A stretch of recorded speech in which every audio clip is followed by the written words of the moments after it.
एक रात सारा अपने 12 साल के बेटे एंडी के साथ उसके फ्रेंड के बर्थडे डिनर से अपने घर वापस लौट रही थी, जब अचानक ही रास्ते में बहुत जोर से बारिश शुरू हो गई। देखते ही देखते वो बारिश एक तूफान में बदल गई और इस वजह से सारा के घर जाने के रास्ते में एक बहुत बड़ा पेड़ टूटकर गिर गया था।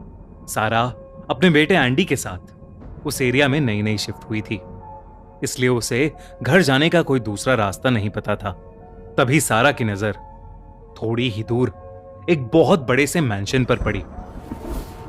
उस मैंशन के अंदर लाइट्स जल रही थी, इसलिए सारा को लगा कि शायद उस मैंशन में कोई रहता होगा जो उसकी मदद कर सके। सारा अपने बेटे एंडी को लेकर उस मैंशन तक पहुंच गई।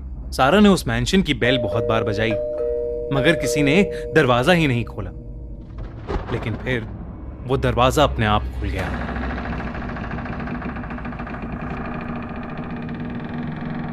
सारा को अजीब लगा, लेकिन फिर भी वो एंडी के साथ मैंशन के अंदर चली गई। उस मैंशन के हॉल में पहुंचकर सारा ने कई बार आवाज लगाई, हेलो, कोई है यहां पर? हेलो। मगर उसका जवाब देने वाला वहां कोई नहीं था। जब कोई जवाब नहीं आया तो सारा को लगा कि शायद वो मैंशन खाली होगा।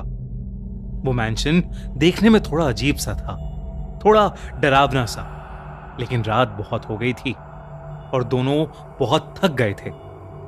इसलिए सारा ने एंडी को ऊपर वाले बेडरूम में सुला दिया और खुद पानी लेने किचन की तरफ चली गई। वैसे तो एंडी बहुत थक गया था, मगर उस बेडरूम में लेटकर उसे नींद ही नहीं आ रही थी।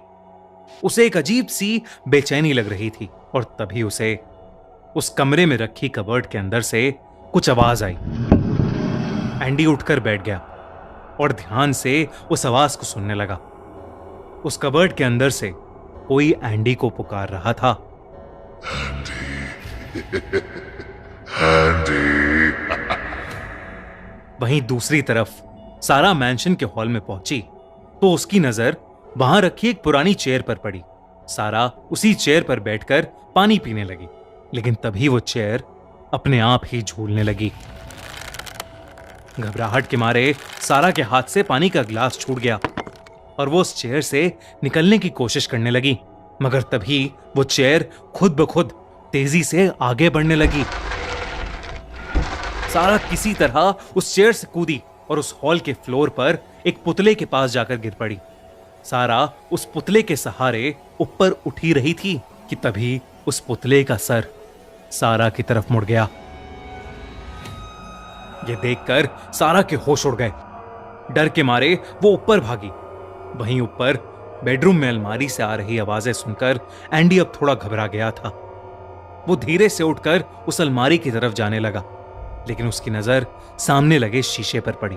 उसे उस शीशे में किसी औरत की परछाई नजर आ रही थी। एंडी ने जब पलटकर पीछे देखा तो वहां कोई नहीं था, मगर जब उसने फिर से शीशे में देखा तो उसका दिल बुरी तरह दहल उठा।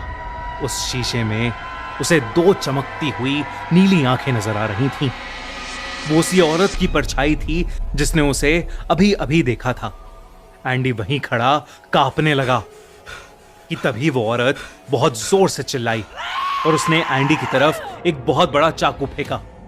एंडी खुद को बचाने के लिए नीचे जमीन पर गिर पड़ा और उस चाकू की वजह से सामने लगा शीशा पूरी तरह टूट गया। तभी सारा दौड़ती हुई वहां आई और उसने देखा कि एंडी जमीन पर पड़ा रो रहा था।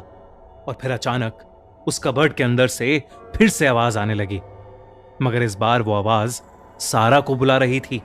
सारा। सारा। सारा को भी अब बहुत ज्यादा डर लगने लगा था। उसे समझ नहीं आ रहा था कि उस मैंशन में उसके साथ क्या हो रहा है। उसने शीशे के पास पड़ा चाकू उठाया और उस कबर्ड की तरफ जाने लगी, लेकिन जैसे ही उसने वो अलमारी खोली